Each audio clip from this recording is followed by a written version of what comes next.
ஆண்டவருடைய வார்த்தைக்கு நேராக கடந்து செல்கிறேன்.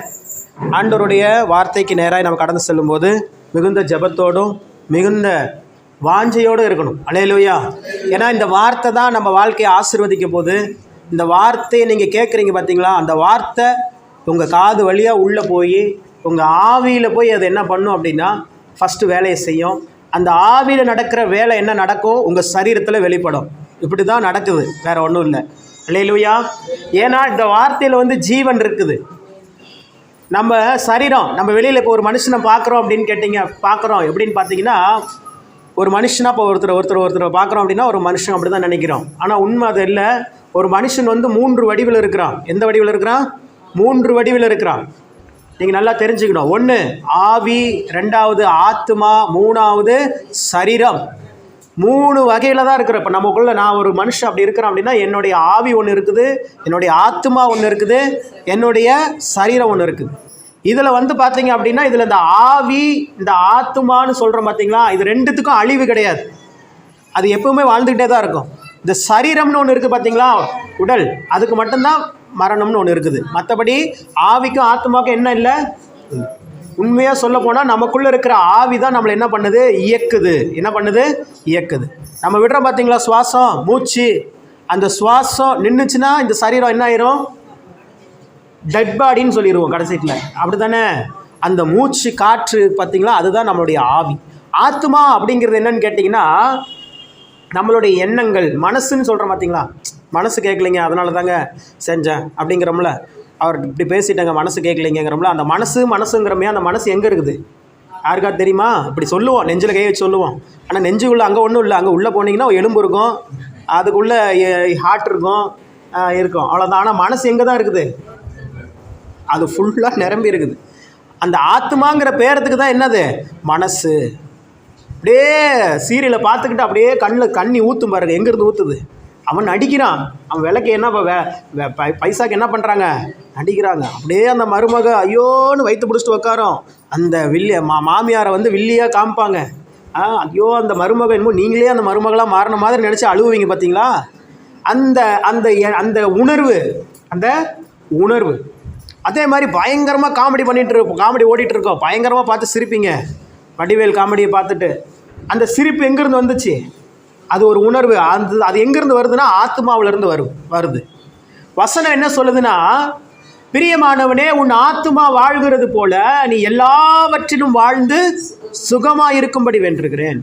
இப்போ இந்த வசனத்தின் அடிப்படையில் பார்க்கும்போது உங்கள் ஆத்மா வாழணும். உங்கள் ஆத்மா வாழ்ந்தால் நீங்கள் எப்படி இருப்பீங்க? வாழ்ந்து சுகமாக இருப்பீங்க. உங்கள் ஆத்மாவில் தான் கவலை, கண்ணீர், அந்த இதெல்லாம் இருக்கும். இந்த துக்கம், அந்த கஷ்டம் அதெல்லாம் இருக்கும். அப்போ உங்கள் ஆத்மாவை நீங்கள் கரைபடியாமல் பார்த்துக்கணும். எப்படி கரைபடியாமல் பார்த்துக்கிறது?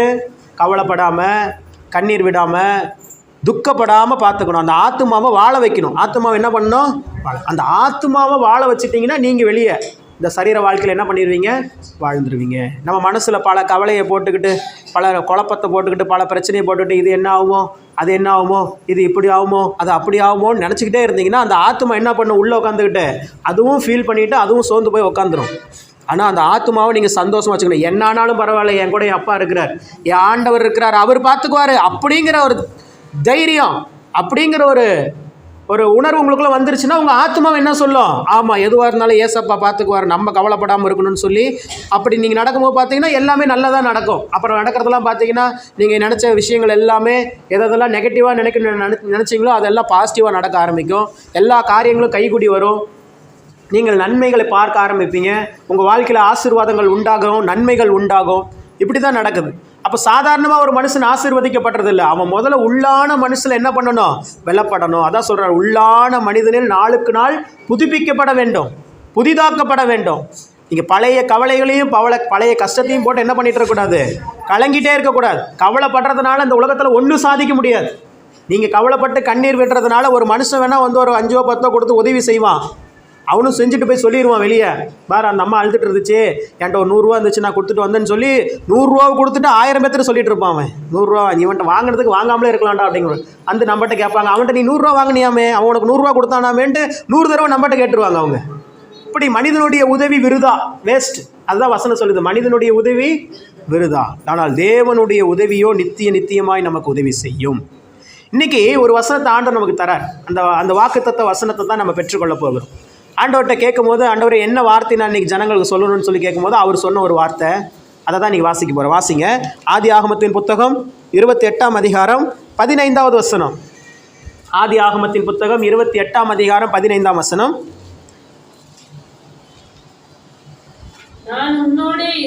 நான் உன்னோடே இருந்து நீ போகிற இடத்திலெல்லாம் உன்னை காத்து இந்த தேசத்துக்கு உன்னை திரும்பி வர பண்ணுவேன். நான் உனக்கு சொன்னதை செய்யும் அளவும் உன்னை கைவிடுவதில்லை என்றார். கண்களை மூடி செபிப்போம். வார்த்தையாகிய தேவனே எங்கள் மத்தியிலே வெளிப்படும். பேசுகிறவர்கள் நீங்கள் அல்ல, பிதாவின் ஆவியானவரே உங்களிலிருந்து பேசுகிறார் என்று சொன்ன வார்த்தையை கனப்படுத்தி அருளும். சொல்லும் அடியார்கள் கேட்கிறோம். திருவசனத்தை கேட்கிறவர்களாய் மாத்திரம் அல்லாமல் அதன்படி செய்கிறவர்களாய் மாறி எங்களை அர்ப்பணிக்கிறோம். இயேசு கிறிஸ்துவின் நாமத்தில் பிதாவே, அல்லேலூயா. கவனிங்க, ஆண்டவர் இன்னைக்கு என்ன வாக்கு தருகிறார் அப்படின்னா, ஒன்றும் இல்லை, நான் உங்களுக்கு சொன்னதை செய்கிற வரைக்கும் உங்களை கைவிட மாட்டேன். அவ்வளோதான். சொல்லுங்க, பக்கத்தில் போய் சொல்லுங்க, ஆண்டவர் உனக்கு சொன்னதை செய்கிற வரைக்கும் உன்னை கைவிடவே மாட்டார். யாரெல்லாம் சொன்னீங்களோ அவங்கள தான் கைவிட மாட்டார். சொல்லாமல் என்னையே பார்த்துட்டு இருந்தீங்கன்னா அப்பயும் கைவிட மாட்டார். கவலைப்படாதீங்க. நீங்கள் சொல்லணும். நான் சொன்னல ஆத்மா ஆத்மா ஆத்மான்னு. அந்த ஆத்மாக்குள்ள ஒரு விஷயம் எப்படி போகும் அப்படின்னா, 3 வழியில் தான் ஒன்று போகும். ஒரு விஷயத்தை நீங்கள் பார்க்குற விஷயம், நீங்கள் பேசுகிற விஷயம், நீங்கள் கேட்குற விஷயம். சொல்லுங்கள், நீங்கள் பார்க்குற விஷயம், நீங்கள் பேசுகிற விஷயம், நீங்கள் கேட்குற விஷயம். ஆமாம், பள்ளிக்கூடம் மாதிரி ஆகிப்போச்சுல்ல. நல்லா இருக்கு. பள்ளிக்கூடம் தான். பள்ளிக்கூடத்தில் தான் நல்லது சொல்லி கொடுப்பாங்க. அந்த பள்ளிக்கூடத்தில் நல்லா படிச்சிருந்தா எங்கள் மாமியார் அடிக்கடி சொல்லுவாங்க, மெர்சியோடைய அம்மா, நான்லாம் படிச்சிருந்தா ஏன் இப்படி போய் காட்டில் கஷ்டப்படுறேன் அப்படின்னு நான் நினச்சிக்குவேன். படித்த நாங்களும் கஷ்டப்பட்டு தாம்மா இருக்கிறோம், ஆனால் உங்களுக்கு தெரியாது கஷ்டங்கிறது. இப்போ மெர்சி படிச்சிச்சு, கவர்மெண்ட் ஜாப்பு தான். இப்போ மெர்சிட்டு ஒரு பேட்டி எடுக்கலாமா, நீங்கள் கஷ்டப்படாமல் வாழ்க்கிறீர்களா சகோதரின்னு கேட்டு பாருங்கள். அட போயா இவரு அப்படின்னு சொல்லிட்டு போயிடும். என் கஷ்டம் எனக்கு தான்டா தெரியும் அப்படிங்க. ஏன்ட்ட அப்படி சொல்லாதுங்க, பொதுவாக சொல்கிறேன் இல்லையே. இப்போ எங்கள் மாமனார் அவரும் பார்த்திங்கன்னா, அவர் நல்ல சர்வீஸான ஒரு டிரைவர் தான். அவர் பார்த்திங்கன்னா ஏடிசி டிப்போவில், அரியலூர் டிப்போவில் டிரைவராக இருக்கிறாப்புல. இப்போ அவரும் கவர்மெண்ட் ஸ்டாஃப் தான். அவர்கிட்டையும் போயிட்டு, அப்பா உங்களுக்கு நீங்கள் கவலை இல்லாமல் வாழ்கிறீங்க தானே, உங்களுக்கு நீங்கள் கவர்மெண்ட் ஸ்டாஃபு நல்லா சம்பளம் வாங்கன்னு சொல்லி கேட்டிங்கன்னா அவ்வளோதான். அவர் நம்மளை பார்த்து முறைச்சாருனாவே நம்ம தெரிஞ்சுக்கணும், என் கஷ்டம் என்னங்கிறது உனக்கு ஏதாவது கொஞ்சமாவது தெரியுமா அப்படின்னு அவர் கேட்க மாட்டார். ஆனால் நம்மள என்ன பண்ணிக்கணும். அப்போது ஒரு மனிதனுடைய படிப்பு, ஒரு மனிதனுடைய வேலை, ஒரு மனிதனுடைய ஐஸ்வர்யம், ஆஸ்தி ஒரு மனுஷனை சந்தோஷமாக வைக்காது. அது நல்லா புரிஞ்சுக்குங்க. கடவுளுடைய வார்த்தை நம்மளுக்குள்ளே போனால் தான் நம்ம வாழ்க்கை சந்தோஷமாக மாறும். அல்லேலூயா. அதனால் நம்ம நினச்சிட்டு இருக்கிறோம் கவர்மெண்ட் ஸ்டாஃப்ஸ் எல்லாம் பெரிய பணக்காரங்க, நம்ம 100 நாளைக்கு வேலைக்கு போகிறவங்களாம் ஏழைங்கன்னு நினைக்கிறோம். நான் நினைக்கிறேன் 100 நாள் வேலைக்கு போகிறவங்க தான் பணக்காரங்க. கவர்மெண்ட் ஸ்டாஃபுங்கள்லாம் ஏழைங்களாக தான் இருக்கிறாங்க. ஏன்னா எனக்கு தெரியும், எங்கள் வீட்டில் நிறைய கவர்மெண்ட் ஸ்டாஃப் இருக்கிறாங்க. ஆமாம், நம்ம நினைக்கிறோம். மனுஷன் பார்க்கிற விதமாக நம்ம மனுஷங்களை என்ன பண்ணக்கூடாது, பார்க்கக்கூடாது. கடவுள் பார்க்கிற விதமாக பார்க்கணும். ஆமாம். இப்போ ஆண்டவர் இன்றைக்கி என்ன சொல்கிறாருன்னா, நான் உனக்கு நிறைய ஆசீர்வாதங்களை தருவேன்னு வாக்கு தந்திருக்கிறேன். நான் உனக்கு ஒரு நிலையான வீட்டை கொடுப்பேன்னு வாக்கு தந்திருக்கிறேன். நீ இழந்து போன நன்மைகள் எல்லாம் உனக்கு திரும்பி தருவேன்னு சொல்லி நான் உனக்கு வாக்கு தந்திருக்கிறேன். அதெல்லாம் நான் செய்வேன். அதை செய்கிற வரைக்கும் உன்னை கைவிடவே நான் மாட்டேன். நீ பயப்படாமல் கலங்காமல் தைரியமாக இருன்னு ஆண்டவர் உங்களுக்கு சொல்கிறார். அல்லேலூயா. உன் சரீரத்தில் இருக்கிற பலவீனம் எல்லாம் மாறிடும்.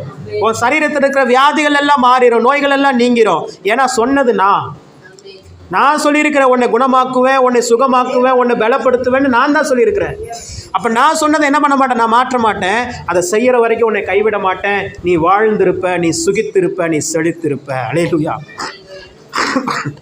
இந்த அம்மா இருக்காங்க பார்த்தீங்களா, அவங்களுக்கு ரொம்ப வருஷத்துக்கு முன்னாடி பார்த்தீங்க அப்படின்னா ஒரு நகை அவங்களுக்கு தெரிஞ்சவங்களுக்கு கொடுத்துருந்தாங்க. அவங்க அதை வாங்கிட்டு கொடுக்கவே இல்லை. கடைசி வரைக்கும் ஒரு உதவிக்காக அவங்க கொடுத்தாங்க.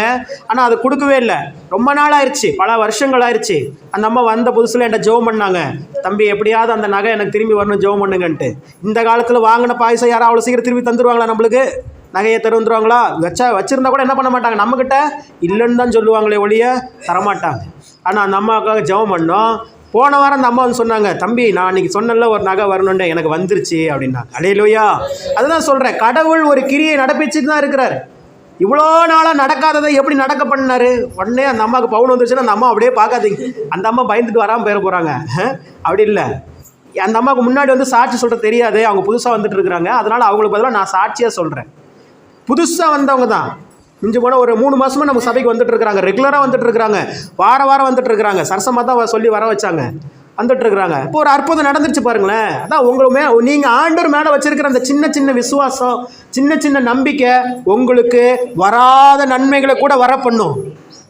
நடக்காத நன்மைகள் கூட உங்களுக்கு நடக்கும்.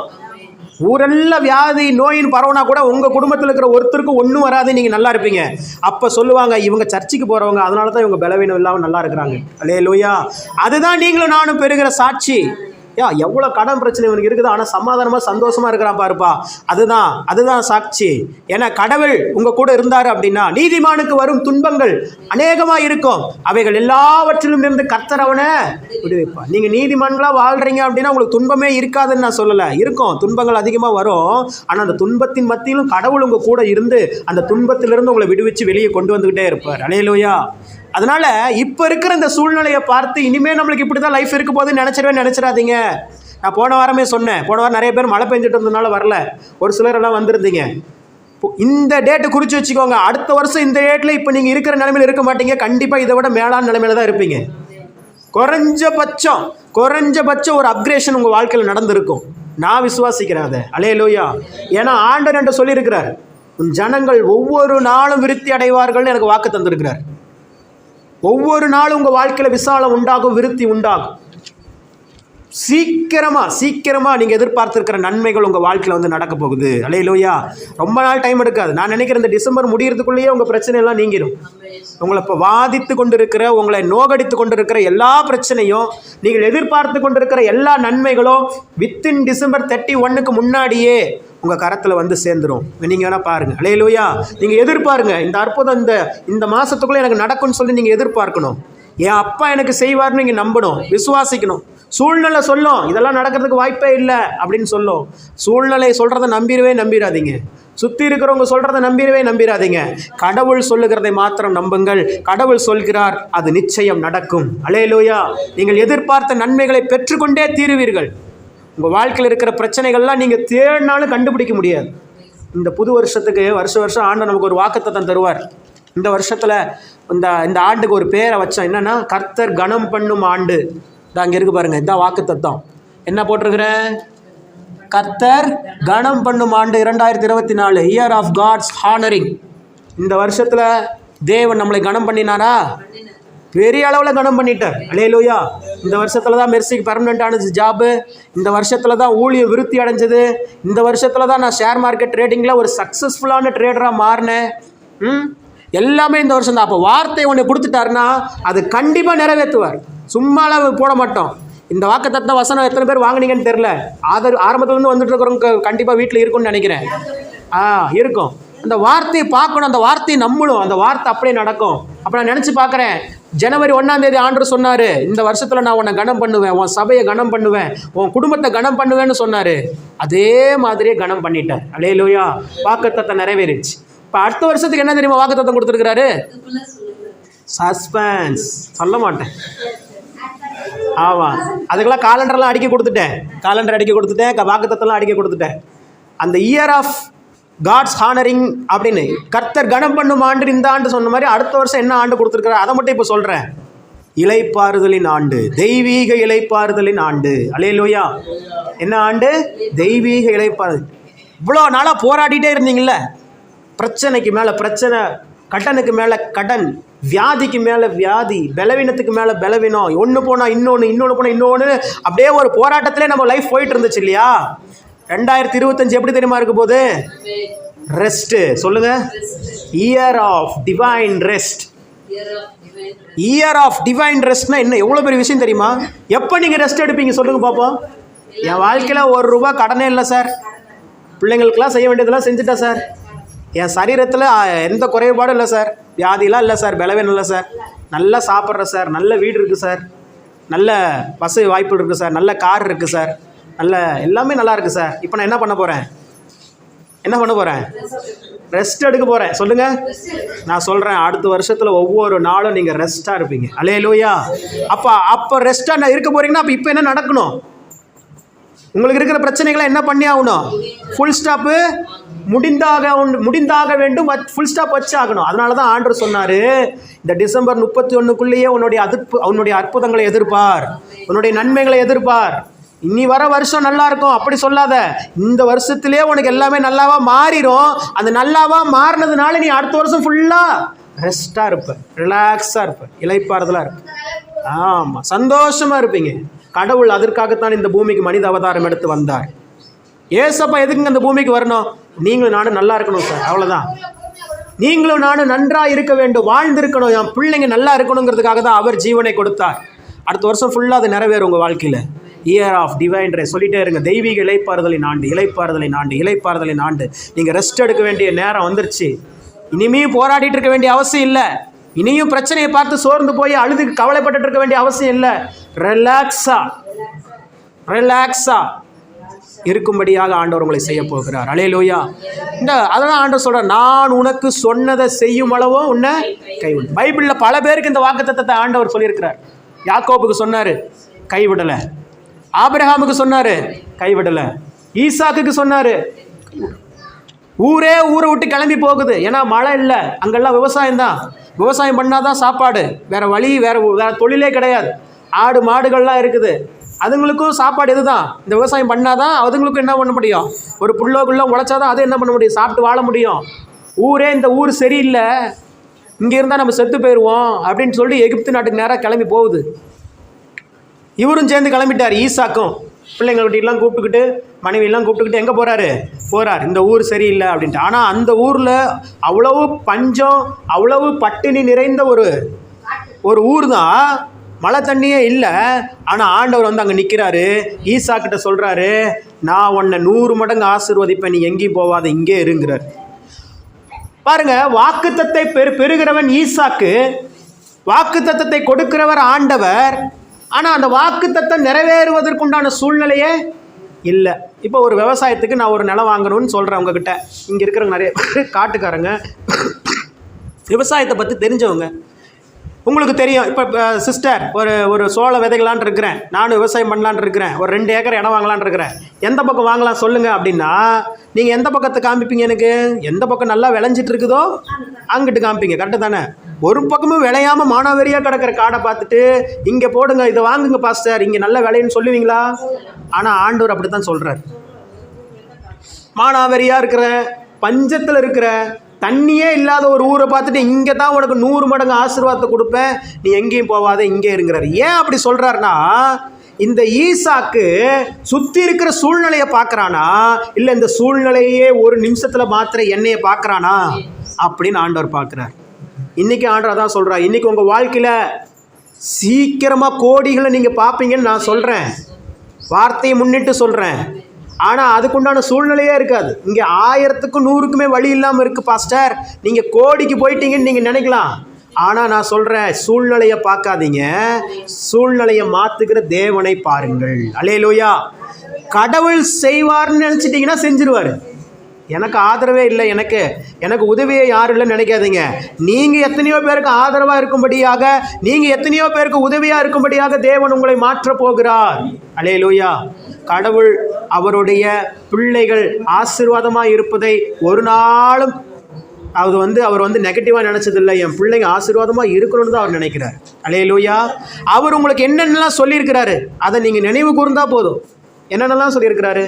என் கடன் பிரச்சனையை மாற்றுவேன்னு சொல்லியிருக்கிறாரு, என் கணவரை மாற்றுவேன்னு சொல்லியிருக்கிறாரு, என் பிள்ளைகளை நல்ல பிள்ளைகளாக வளர்த்துவேன்னு சொல்லியிருக்கிறாரு, நான் குறைவில்லாமல் வாழ்வேன்னு சொல்லியிருக்கிறாரு, கடன் பிரச்சனை இல்லாமல் வாழ்வேன், அநேகருக்கு கடன் கொடுக்குறவங்களா இருப்பேன்னு சொல்லியிருக்கிறாரு, வியாதி இல்லாமல், பலவீனம் இல்லாமல், நோய் இல்லாமல் வாழ்வேன்னு சொல்லியிருக்கிறாரு.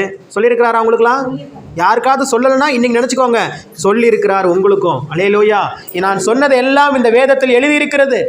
வியாதியை உன்னை விட்டு விலக்குவேன், கர்த்தரை நம்புகிறவனோ செழிப்பான், உண்மையுள்ள மனுஷன் பரிபூர்ண ஆசீர்வாதங்களை பெறுவான், நீ நீடித்த நாட்களாய் வாழ்ந்திருப்பாய். இப்படி நான் சொன்னால் உங்களுக்கு ஒன்றும் புரியாது. ஆனால் இதுதான் பைபிளில் எழுதியிருக்குது. நான் உங்களுக்கு புரியுற மாதிரி சொன்னேன். இதெல்லாம் ஆண்டவர் உங்களுக்கு என்ன பண்ணியிருக்கிறாரு?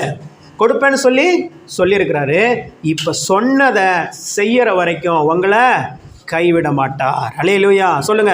ஆண்டவர் எனக்கு சொன்னதை செய்யற வரைக்கும் என்னை கைவிட மாட்டார். இந்த வாரம் ஃபுல்லாக இதையே சொல்லிட்டே இருங்க. நீங்கள் கைவிடப்பட மாட்டீங்க. உங்கள் பிள்ளைகள் கைவிடப்பட மாட்டாங்க.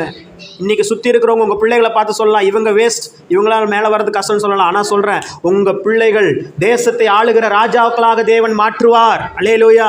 அவங்க வாழ்க்கை துளிர் விடுகிறத உங்கள் கண்கள் காணும். என் பிள்ளை மாதிரி யாரும் இல்லை அப்படின்னு சுற்றி இருக்கிறவங்க சொல்கிற அளவுக்கு ஆண்டவர் மாற்றுவார். அல்லேலூயா. அப்படிப்பட்ட ஒரு தெய்வீக ஆசீர்வாதத்துக்கு சொந்தக்காரங்களே நீங்களும் நானும் தான். போன வாரம் அதுதான் நான் சொன்னேன் செய்தியில். ஆபிரகாமினுடைய வாரிசுகள் யார் தான்? அவருடைய எல்லா ஆசீர்வாதங்களுக்கும் சொத்து உரிமை இருக்குது. யாருக்கு தான் உரிமை உண்டு? 100% நமக்கு தான். இந்த பூமியை படைத்தவர் கர்த்தர். பூமியையோ மனுபுத்திரருக்கு கொடுத்தார். இந்த பூமியில் இருக்கிற சகல ஆசீர்வாதங்களும் உங்களுக்கு எனக்கு மட்டும்தான். சொல்லுங்கள், உங்களுக்கு எனக்கு மட்டும்தான். உங்களுக்கு எனக்கு மட்டும்தான். உங்களுக்கு எனக்கு மட்டும்தான். நீங்கள் இப்படிலாம் என்னைக்கு பேச ஆரம்பிக்கிறீங்களோ அன்னைக்கு தான் உங்கள் பேரில் பத்திரங்கள் எழுதப்படும். இத்தனை ஏக்கர் இடம் இவர்களுடையது அப்படின்னு எழுதப்படும். இந்த வீடு இவர்களுடையது அப்படின்னு கவர்மெண்ட்டில் எழுதுவாங்க. இந்த பணங்கள் இவர்களுடையது, இந்த தங்க நகைகள் இவர்களுடையது அப்படின்னு எழுதப்படணும்னா நீங்கள் என்ன பண்ணணும்? முதல்ல பேசணும். சூழ்நிலைகளை பார்க்காதீர்கள். இன்றைக்கி ஒரு மனுஷன் ஒரு சாதாரணமாக எந்த கடன் எதுவும் இல்லை, ஒரு மனுஷன் இந்த உலகத்தில் நல்லா வாழணும் அப்படின்னா ஒரு நாளைக்கு ஒரு 1000 ரூபா சம்பாரிச்சா போதுமா? கவனிங்களேன். வீடு இருக்குது, சாதாரணமாக ஒரு வீடு இருக்குது, ஒரு கால்குலேஷன் போடுவோம், ஒரு கணக்கு போடுவோம். என்ன கணக்குனா, ஒரு மனுஷன் இந்த பூமியில் மகிழ்ச்சியாக ஆசைப்பட்டதை வாங்கி சாப்பிட்டுக்கிட்டு நிம்மதியாக வாழ்கிறதுக்கு ஒரு நாளைக்கு ஒரு 1000 ரூபா போதுமா? இல்லைங்க, போதாதுங்கிற மாதிரி நீங்களாம் பார்க்கறது பார்த்தா போதாதுங்கிறீங்கன்னு நினைக்கிறேன். நான் சொல்கிறேன் போதும். அவனுக்கு தான் கடனே இல்லை, வீட்டு வாடகை கட்ட வேண்டியதில்லை, வீடு இருக்குது, வாசல் இருக்குது, பிள்ளைங்க மனைவி எல்லாம் இருக்கிறாங்க. ஒரு நாளைக்கு ஒரு 1000 ரூபா சம்பாரிச்சா என்ன பண்ணலாம்? ஓரளவுக்கு வாழலாமா வாழ முடியாதா? வாழலாம்.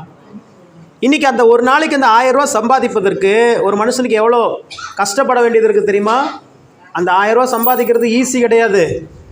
தன்னுடைய திறமை, தன்னுடைய உழைப்பு, தன்னுடைய எல்லாவற்றையும் அவன் எஃபர்ட்டும் அதில் போடணும். போட்டால் தான் அது என்ன பண்ணுவோம்? பணமாக மாறி உங்கள் கைக்கு வரும். உழைப்புக்கேற்ற ஊதியம் என்ன பண்ணும்? கண்டிப்பாக இந்த பூமியில் கிடைக்கும். வசனம் தான் சொல்லுது, உன் கைகளின் பிரயாசத்தை நீ சாப்பிடுவாய், உனக்கு பாக்கியமும் நன்மையும். உங்கள் காசை நீ வட்டிக்கார சாப்பிடக்கூடாது. சொல்லுங்கள், என் காசை நீ வட்டிக்கார சாப்பிடக்கூடாது. என் காசை வச்சு பேங்க்காரன் முன்னேறக்கூடாது. என் காசை வச்சு ஃபைனான்ஸுக்காரன் பேங்காக மாறக்கூடாது. அவ்வளோதான். அல்லேலூயா. ஆமாம், அவன் வேறு யாரோ காசெல்லாம் வச்சுக்கிட்டோம். நான் அவனுக்கு காசு வர்றதுக்கு பல வகைகள் உண்டு. இந்த பெரிய பெரிய பணக்காரங்களாம் லட்சங்களை வச்சுருக்கிறாங்க. அவன் போய் பேங்க்கில் பணத்தை சேஃப்டியாக போட்டால் அந்த பேங்க்காரன் அந்த காசை வச்சு மேலே வரட்டும், தப்பு சொல்லலை. ஃபைனான்ஸுக்காரன் அதை வச்சு பேங்காக மாறட்டும். ஆனால் ஏன் நான் கஷ்டப்பட்டு என்னுடைய உழைப்பு, என்னுடைய திறமை, என்னுடைய எல்லா கடினமான காரியங்களையும் வச்சு நான் கொண்டு வருகிற அந்த பணம் ஒரு நாள் என்ன பண்ணக்கூடாது? வீணாக போகக்கூடாது. இதெல்லாம் நீங்கள் பேச ஆரம்பிச்சிங்கன்னா தான் உங்கள் பணம் வீணாக போகாது. உங்கள் ஆசீர்வாதங்கள் உங்கள் கரத்தில் வந்து நிற்கணும். உங்கள் வீட்டில் சமாதானம் இருக்கணும், உங்கள் வீட்டில் சந்தோஷம் இருக்கணும். இதெல்லாம் இருக்கணும்னா கடவுள் உங்களோடு இருக்கணும். கடவுள் உங்களோடு இருக்கணும்னா நீங்கள் கடவுளோடு இருக்கணும். அல்லேலூயா. வசனம் அதான் சொல்லுது, நீங்கள் அவரோடு இருந்தால் அவர் உங்களோடு இருப்பார். நீங்கள் கடவுளை விட்டுட்டு ஃபோனை எடுத்து வச்சுக்கிட்டு ஃபோனையே பார்த்துட்டு இருந்தா யார் என்ன பண்ணா, ஏது என்ன பண்ணாங்க? ஒன்று ஃபோனு, இல்லைன்னா டிவி. இது ரெண்டுமே இல்லைன்னா ஊர் கதை, வெட்டி கதை, இந்த கதை. இதை மூணையுமே பார்த்துட்டு இருந்தோம்னா கடவுளுக்கு நம்ம நேரத்தை கொடுக்கவே முடியும். கடவுளோடு பேசுங்க. எப்போல்லாம் நேரம் கிடைக்குமோ அப்போல்லாம் ஆண்டவரோடு பேசுங்க. அவர் உங்கள் பக்கத்தில் தான் இருக்கிறார், வேற எங்கேயோ ரொம்ப தூரத்துலலாம் இல்லை. உங்களுடைய வலது பாரிசத்தில் இருக்கிறார். வசனத்தின்படி தான் நான் சொல்கிறேன். கர்த்தர் என் வலது பாரிசத்தில் இருக்கிறபடியினால் நான் அசைக்கப்படுவது இல்லை அப்படின்னு சொல்கிறார் சங்கீதக்காரர். அப்போ கடவுள் உங்களுடைய ரைட் ஹேண்ட் சைடில் எப்பவுமே இருந்துட்டு தான் இருக்கிறாரு. நம்ம தான் அவரை பார்க்குறதே இல்லை. நான்லாம் இப்போ நைட்லலாம் உட்காந்து நான் ரொம்ப நேரம் பேசிட்டே இருக்கிறேன். எங்கள் வீட்டில் கூட யோசிப்பாங்க, என்ன ஆச்சு இந்த மனுஷனுக்கு என்னமோ அப்படின்னு நினைப்பாங்க. நினச்சிட்டு போங்க அப்படின்ட்டு விட்டுட்டு இப்போலாம் பெட்டில் உட்காந்துக்கிட்டு என்ன பண்ணுறேன், என் பையன் படுத்துருப்பான் பக்கத்தில், நான் பெட்டில் உட்காந்துட்டு ரொம்ப நேரம் ஆண்டவர்கிட்ட பேசிகிட்டு இருக்கிறேன். இப்போலாம் பேசிகிட்டு இருக்கும்போது நிறைய அற்புதங்கள் நடக்குது. எனக்கு நிறைய விஷயங்கள் ஆண்டவர் சொல்கிறாரு, நிறைய விஷயங்கள் கேட்க முடியுது என்னால். அப்போ தெரிஞ்சிருச்சு, கடவுளோடு இருந்தோம் அப்படின்னா நம்ம நல்லா இருப்போம். சொல்லுங்கள், கடவுளோடு இருந்தீங்கன்னா நல்லா இருப்பீங்க. உங்களுக்கு விரோதமாக எந்த மந்திரவாதம் செய்வினை எதுவும் வச்சாலும் வச்சவங்களுக்கு தான் போகுமே ஒழிய உங்கள் நிழல்ல கூட அது படாது. அல்லேலூயா. நீங்கள் அப்படிப்பட்ட ஒரு தெய்வீகமான ஒரு பாதுகாப்புக்குள்ளே நீங்கள் இருக்கிறீங்க. கடந்த நாட்களில் நான் ஒரு ஷார்ட் வீடியோ ஒன்று பார்த்தேன். அதில் நரேந்திர மோடி, நம்முடைய பாரத பிரதமர் அவர்கள் நரேந்திர மோடி இருக்காங்க இல்லையா, அவங்களுடைய சேஃப்கார்ட்ஸ், அந்த பாதுகாவலர்கள் இருக்கிறாங்க. அவங்க எப்படி இருக்கிறாங்கன்னா, ஸ்டிஃபாக பார்த்துக்கிட்டே இருக்கிறாங்க, அவரையே கவனிக்கிறாங்க. ஏன்னா இவங்க யாருடைய பாதுகாப்புக்காக இருக்கிறாங்க? ஒரு நாட்டினுடைய பாரத பிரதமர். அக்கா, ஒரு நாட்டினுடைய பாரத பிரதமர். முக்கியமான விஷயம் கவனிச்சிங்க. அந்த நரேந்திர மோடி அவர்கள் இருக்கிறாங்க, அவரை பாதுகாக்கிறதுக்கு சுற்றி நின்றுட்டு இருக்கிறாங்க. ஏன்னா அவருக்கு எந்த வித பாதிப்பும் என்ன பண்ணக்கூடாது, யாரும் பண்ணிடக்கூடாது அப்படிங்கிறதுனால பார்த்துக்கிட்டே இருக்கிறாங்க. அவர் நரேந்திர மோடி ஐயா என்ன பண்ணுறாரு? ஒன்றும் பண்ணல, சும்மா இப்படி எடுத்து மூக்கை என்ன பண்ணுறாரு, சொறிகிறார். உடனே இந்த பக்கம் பின்னாடி நின்றுருந்தவர் இப்படி பார்க்குறாரு.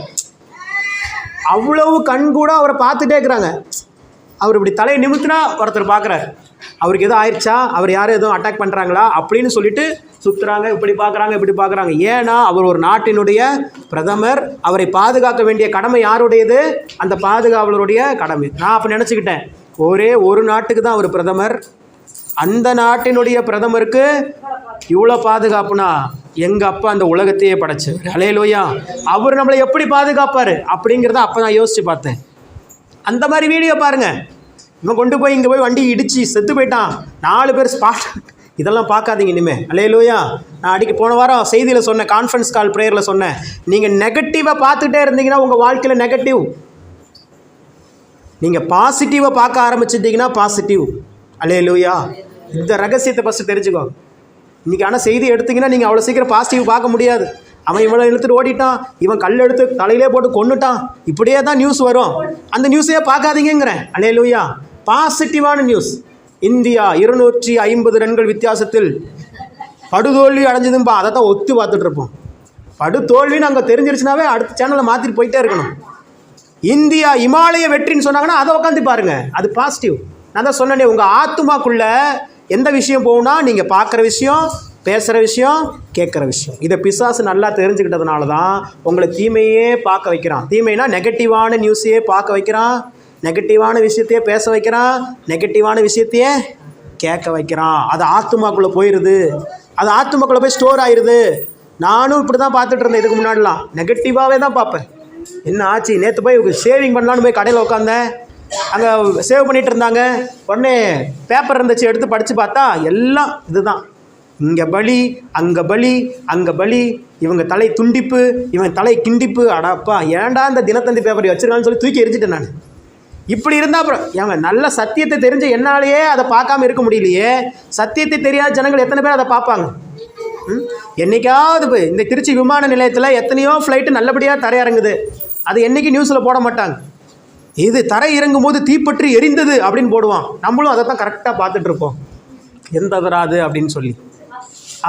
அப்படி பார்க்க முடியாது, சரியா?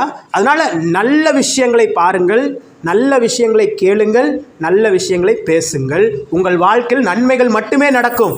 அல்லேலூயா. இது ஒரு வருஷத்துக்கு முன்னாடி எனக்கும் இந்த சத்தியம் தெரியாது. இந்த ஒரு வருஷமாக அதை ஃபாலோ பண்ணுறேன். ஆனால் இன்றைக்கி என்னை சுற்றி எல்லாமே நல்லதாக நடக்கிறது. அல்லேலூயா. எனக்கு நன்மைகள் நடக்கிறதுனால தான் அந்த நன்மையை நீங்களும் பெற்றுக்கொள்ள வேண்டும் என்பதற்காகத்தான் நான் சொல்லுகிறேன். அல்லேலூயா. இன்றைக்கி ஒரு முடிவு பண்ணிக்கோங்க, கடவுள் உங்களுக்கு சொன்னதை செய்கிற வரைக்கும் உங்களை என்ன பண்ண மாட்டார்? கைவிட மாட்டார். கண்களை மூடி ஜெபிக்கலாமா? கண்களை மூடி. தேவ சமூகத்தில் கர்த்தர் நல்லவர், அவர் கிருபை என்றும் உள்ளது. பரிசுத்தமுள்ள பரலோகத்தின் தகப்பனே, உமது நாமத்திற்கு நாங்கள் மகிமை செலுத்துகிறோம். இந்த நாளில் நீர் எங்களோடு பேசின உமது ரேமா வார்த்தைகளுக்காக நன்றி. நான் உனக்கு சொன்னதை செய்யும் அளவும் உன்னை கைவிடுவதில்லை என்று சொன்னேன். அந்த வார்த்தையின்படியே இந்த வாரம் உன்னுடைய பிள்ளைகளுக்கு நீர் சொன்ன எல்லா வாக்குத்தத்தங்களும் நிறைவேறட்டும். இவர்களுக்கு நீர் சொன்னதை செய்கிற வரைக்கும் கைவிடாது இருப்பீராக. உங்கள் வார்த்தைகளின்படி உங்களுடைய பிள்ளைகள் வாழ்ந்திருக்கட்டும். இவர்கள் வாழ்க்கையில் காணப்படுகிற எல்லா நெருக்கங்கள் நீங்கட்டும். இந்த மாதம் இறுதிக்குள்ளாக இவர்களுடைய எல்லா பிரச்சனைகளுக்கும் போராட்டங்களுக்கும் ஒரு முடிவு வரட்டும். இவர்கள் எதிர்பார்த்திருக்கிற நன்மைகள் இவர்கள் கரங்களில் வந்து சேர்வதாக என்று சொல்லி நான் செபிக்கிறேன். சொன்னவர் நீர், செய்து முடிப்பீர் என்கிற விசுவாசத்தோடு இயேசு கிறிஸ்துவின் நாமத்தில் செபித்தோம் எங்கள் நல்ல பிதாவே. ஆமென். அல்லேலூயா.